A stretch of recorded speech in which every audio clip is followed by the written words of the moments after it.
Grace Patirajawane, dan saya hadir di sini untuk Maluku, di mana saya pernah membuat suatu penulisan mengenai sejarah Maluku. Di situ saya menulis tentang peristiwa atau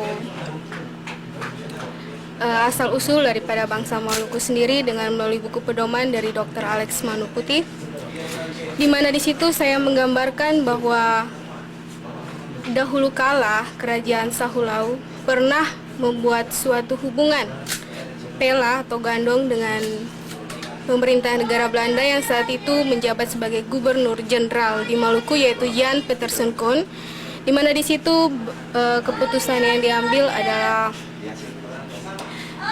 bangsa kerajaan Belanda mengakui kerajaan daripada Sahulau sama Surua Malatu, di mana di situ menggambarkan kerajaan Maluku, kerajaan Sahulau bukanlah suatu kerajaan yang ditaklukkan, tetapi merupakan suatu kerajaan yang benar-benar diakui oleh Belanda. Di sini, dan kalau misalnya dilihat pada kostum tentara TNI yang ada di Maluku, khususnya 16 Patimura, di situ menggambarkan bahwa ada angka 1817 di mana diadakan sumpah dari Kapitan Patimura, di mana hal itu menjadi bukti bahwa pemerintah Indonesia tidak dapat memutarbalikkan fakta dan dapat merupakan bukti bahwa pemerintah Indonesia benar-benar mengakui kerajaan Sahulau, kerajaan Maluku yang adalah bagian dari masyarakat Alifuru. Untuk itu diadakan suatu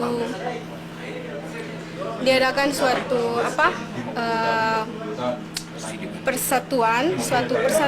Di sini dilihat harus adanya suatu persatuan di antara masyarakat Maluku sendiri, bangsa Alifuru sendiri, di mana saya tahu Maluku, bangsa Alifuru bukan saja terdiri atas Nasrani, tetapi juga Islam.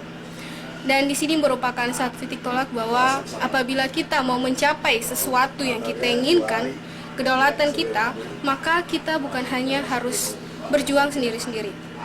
Jadi pokok pembicaraan saya di sini yaitu di mana saya mesti bandingkan kembali tentang kerajaan Sahulau sama Surua Malatu yang kita adalah anak cucunya, ahli waris daripada kerajaan Maluku ini sendiri, di mana telah melahirkan suatu negara yaitu RMS Republik Maluku Selatan yang sampai sekarang ini masih di studi bandingkan, masih dilihat kembali, tetapi negara Indonesia tidak dapat untuk menutupi itu karena RMS adalah sesuatu yang sah, sesuatu yang nyata, dan sesuatu yang tidak dapat dibohongi.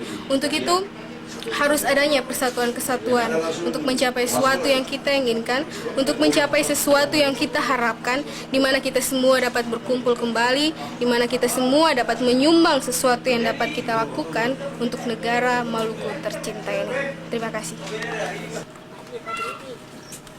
Itu nanti beta di situ dan dorong. Ini kita pun tiang bendera yang pakai.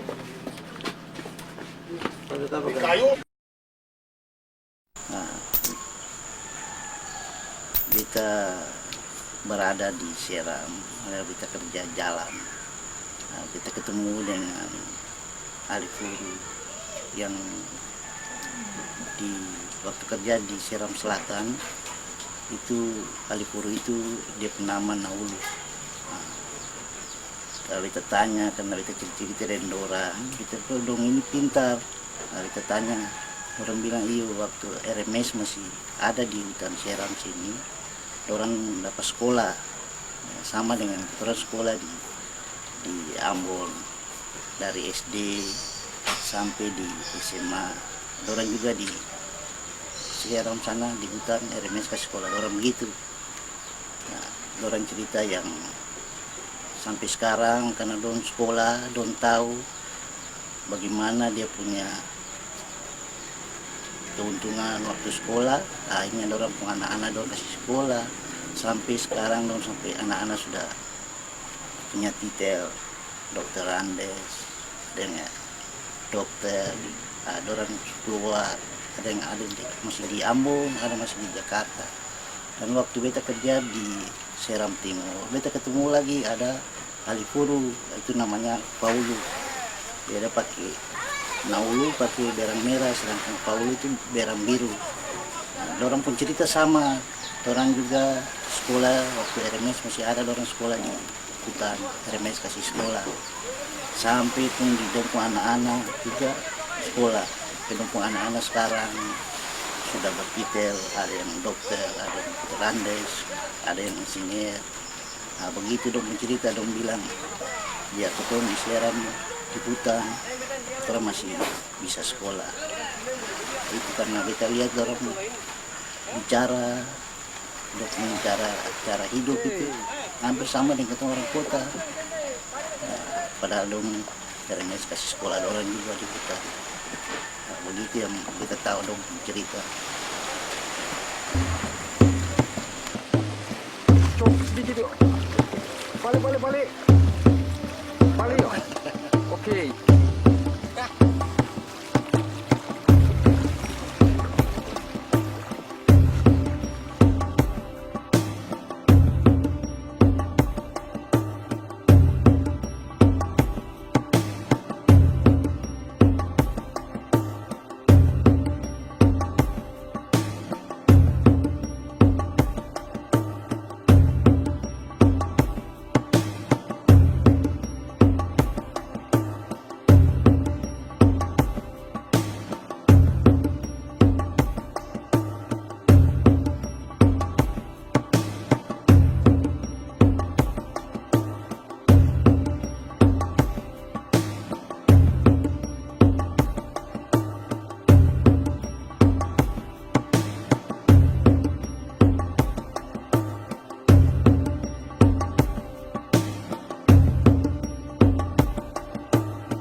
One shot.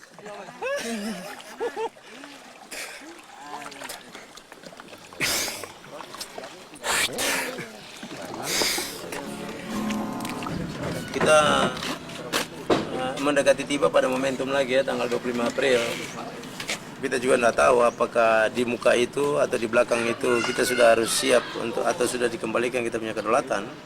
Tapi pada prinsipnya tetap 25 April ini kita akan bikin jauh lebih bagus daripada yang pertama.